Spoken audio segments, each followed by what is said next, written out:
1 Timotius 4 ayat 16, awasilah dirimu sendiri dan awasilah ajaranmu. Bertekunlah dalam semuanya itu, karena dengan berbuat demikian, engkau akan menyelamatkan dirimu dan semua orang yang mendengarkan engkau. Oke, shalom saudaraku, kita ketemu lagi channel Pelita Kakiku, karena firman-Mu adalah pelita bagi kakiku dan terang bagi jalanku. Pada kesempatan ini saya tidak akan membahas firman Tuhan, tetapi saya hanya ingin berbagi opini saya tentang sesuatu hal, bagaimana apa yang terjadi apabila kita salah menyampaikan firman Tuhan, apabila kita menyampaikan firman Tuhan yang sebenarnya mungkin sedikit tidak sesuai dengan firman Tuhan, gitu ya. Dan di sini saya tidak bermaksud mengajari, tetapi saya ingin hanya berbagi aja tentang sesuatu yang saya lakukan untuk saya mengawasi ajaran yang saya sampaikan. Karena tadi kita lihat dalam firman Tuhan, Paulus menulis kepada Timotius untuk mengawasi cara hidup kita dan mengawasi ajaran kita, dan kita harus melakukannya dengan tekun, dikatakan seperti itu. Dan apabila kita melakukannya itu semua, maka kita menyelamatkan diri kita dan semua orang yang mendengarkan kita. Gitu. Dan sekali lagi tadi saya bilang saya tidak membahas firman Tuhan di sini, tapi saya ingin berbagi tentang apa sih yang saya lakukan supaya saya bisa menyampaikan firman Tuhan yang sesuai dengan kebenaran firman Tuhan dan mengurangi kemungkinan melakukan kesalahan penyampaian. Sebelumnya kita ingin sama-sama tahu bahwa tidak ada siapapun di antara Anda dan saya, tidak ada manusia yang sempurna atau yang tidak pernah melakukan kesalahan, termasuk saya. Gitu ya. Jadi siapapun kita, berapa banyak pun pengalaman kita, bahwa kita semua manusia yang tidak luput dari sesuatu hal yang salah. Kita bisa salah bicara, kita bisa salah menginterpretasikan sesuatu, kita bisa salah menyampaikan, termasuk pribadi saya sendiri. Gitu ya. Dan ini menjadi sesuatu hal yang Anda dan saya, kita semua harus mengerti dan kita semua harus maklum. Gitu ya. Dan hal yang kedua yang perlu kita tahu, bahwa sebelum kita membahas lebih jauh lagi, sebelum saya bicara membagikan lebih jauh lagi tentang bagaimana cara kita mengantisipasi hal ini, hal yang kedua yang perlu kita perhatikan bahwa seberapa jauh pun pengalaman atau pengetahuan yang kita punya, kita harus ingat bahwa pengetahuan kita terbatas. Firman Tuhan katakan bahwa kita melihat seperti dalam rupa cermin samar-samar, gitu ya. Dan dalam firman Tuhan dikatakan alangkah dalam hikmat pengetahuan Allah, tak terselidiki jalan-jalannya. Dan itu menunjukkan bahwa Anda dan saya, pengetahuan kita tidak lengkap. Gitu ya. Tidak ada seorang pun di antara kita yang merasa bahwa saya tahu seluruh kebenaran. Tidak ada seorang pun di antara kita yang merasa bahwa kebenaran yang saya sampaikan itu satu kebenaran yang mutlak, yang hakiki. Gitu ya. Kita semua tidak luput dari sesuatu hal yang salah karena sudut pandang atau pengetahuan kita terbatas. Dua hal ini yang mendasarinya pertama kali. Tetapi bukan berarti hal itu menjadi excuses buat kita untuk ngomong sekehendak kita, gitu ya. Kita tetap harus melakukan beberapa upaya, kita tetap harus mengawasi ajaran kita agar kita tidak menyampaikan sesuatu yang tidak sesuai dengan firman Tuhan. Gitu ya. Beberapa hal yang ingin saya bagikan di sini yang saya lakukan buat diri saya sendiri, gitu ya. Tadi saya udah bilang saya bisa melakukan suatu kesalahan, tidak sedikit dari kita, siapapun kita yang melakukan kesalahan pada saat kita menyampaikan sesuatu, pada saat kita menafsirkan sesuatu, pada saat kita menjelaskan sesuatu bagian firman Tuhan.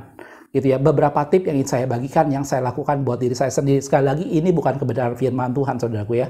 Ini saya hanya ingin berbagi saja. Anda boleh setuju atau Anda tidak setuju, atau Anda punya cara lain, masing-masing kita bebas melakukannya. Gitu ya. Yang pertama yang saya lakukan adalah kita harus sama-sama memiliki hati yang tulus. Ini penting. Gitu ya. Kalau selama kita memiliki hati yang tulus untuk menyampaikan firman Tuhan, untuk membawa orang mengenal Tuhan, maka hati kita akan memimpin kita. Gitu ya. Justru yang saya sering perhatikan adalah apabila kita memiliki hati yang bengkok, ada motivasi-motivasi yang lain, kita ingin dikagumi, kita ingin nampak dahsyat dan berbeda, atau kita ingin menjadi satu pribadi yang seakan-akan membuka suatu kebenaran baru, itu semua berpotensi membawa kita pada suatu penafsiran atau penjelasan firman Tuhan yang tidak sesuai. Gitu ya. Jadi pastikan yang pertama adalah kita miliki hati kita yang tulus, bahwa kita ingin membawa setiap orang untuk mengenal Tuhan, bahwa kita ingin menyampaikan apa yang Tuhan berikan dalam hati kita masing-masing. Bukan semata-mata untuk mencari popularitas, bukan semata-mata untuk mencari sesuatu hal di mana orang mengagumi kita. Wah, firman Tuhannya keren. Wah, apa yang disampaikannya benar-benar dahsyat. Bukan itu yang kita mau cari. Gitu ya. Dan hati ini akan memimpin Anda dan saya. Jadi kalau saya perhatikan, sebenarnya saya tidak terlalu masalah apabila ada orang yang menyampaikan firman Tuhan yang sedikit tidak pas, selama orang yang bersangkutan masih mencari Tuhan, masih memiliki hati yang murni di hadapan Tuhan. Saya percaya bahwa hati yang murni, hati yang tulus di hadapan Tuhan, itu akan memimpin kita pada kebenaran yang Tuhan sediakan. Gitu ya. Jadi Anda dan saya mungkin kita melakukan suatu hal yang tidak sesuai, tetapi tetap memiliki hati yang murni, tetap memiliki hati yang tulus. gitu ya. Jangan biarkan ada motivasi yang lain di mana kita ingin nampak dahsyat, di mana kita ingin nampak berbeda, di mana kita ingin nampak berhikmat di depan orang.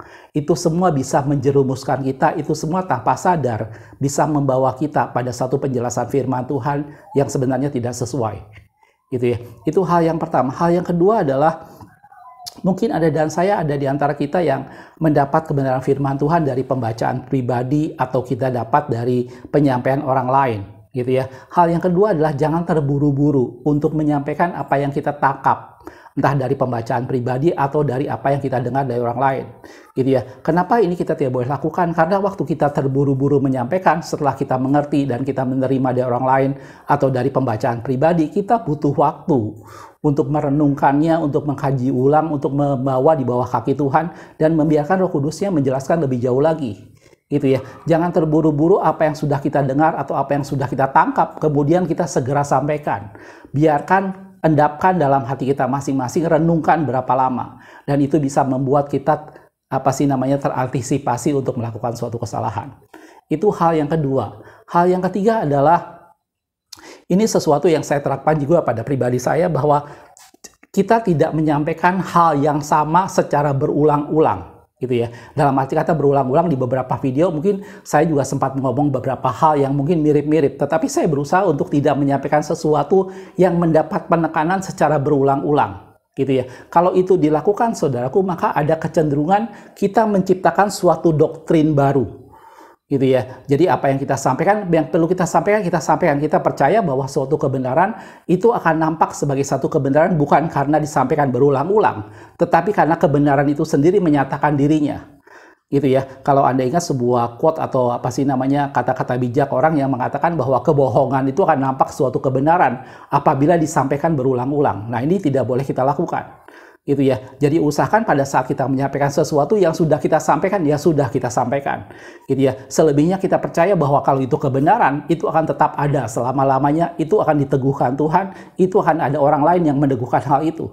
Tetapi kalau itu sesuatu yang tidak benar, kita bisa minta kepada Tuhan supaya orang melupakan perkataan itu. Gitu ya. Itu hal yang ketiga, supaya kita tidak berulang-ulang menyampaikan sesuatu, kita tidak menciptakan satu doktrin yang baru. Gitu ya. Hal yang keempat tentu saja yang tidak boleh kita lupakan, bahwa bukan yang terpenting bukan yang menabur atau yang menyiram, tetapi yang terpenting adalah Allah yang memberi pertumbuhan, gitu ya. Karena itu buat saya pribadi, saya setiap kali setelah menyampaikan sesuatu, saya berdoa pada Tuhan supaya orang bukan mendengarkan apa yang saya bilang, tetapi biarkan Roh Kudus menjelaskannya lebih jauh lagi dalam hati masing-masing. Gitu ya. Karena bukan yang terpenting bukan yang menabur atau yang menyiram, tetapi yang terpenting adalah Allah yang memberi pertumbuhan. Mari andalkan Tuhan supaya kebenaran itu nyata. Karena itu saya udah bilang, kalau itu sesuatu yang benar, tanpa kita ngomong berulang-ulang pun, Roh Kudus akan meneguhkan itu semua. Gitu ya. Hati manusia akan dimeteraikan oleh perkataan firman Tuhan, karena firman Tuhan katakan apa yang keluar dari mulut Allah tidak pernah kembali dengan sia-sia. Gitu ya. Justru tanpa sadar apabila kita ngomong sesuatu seakan-akan seperti mendoktrinasi, membuat doktrin baru, padahal itu sesuatu hal yang benar, maka itu menjadi sesuatu hal di mana itu bisa membawa orang pada satu penafsiran yang salah tentang firman Tuhan. Andalkan Roh Kudus dan kita percaya bahwa Roh Allah meneguhkan setiap firman Tuhan. Dalam firman Tuhan dikatakan Allah turut bekerja sama meneguhkan setiap perkataan yang mereka sampaikan dengan tanda-tanda yang menyertainya. Gitu ya. Firman Tuhan menjadi sesuatu yang hidup dan berkuasa. Walaupun mungkin kita sampaikan dengan hanya satu kali saja, walaupun kita sampaikan dengan kata-kata yang biasa, tetapi firman Tuhan, kebenaran itu berkuasa mengubah segala sesuatu. Bukan dengan sesuatu yang kita tekankan berulang-ulang, tetapi mari sampaikan apa yang perlu kita sampaikan.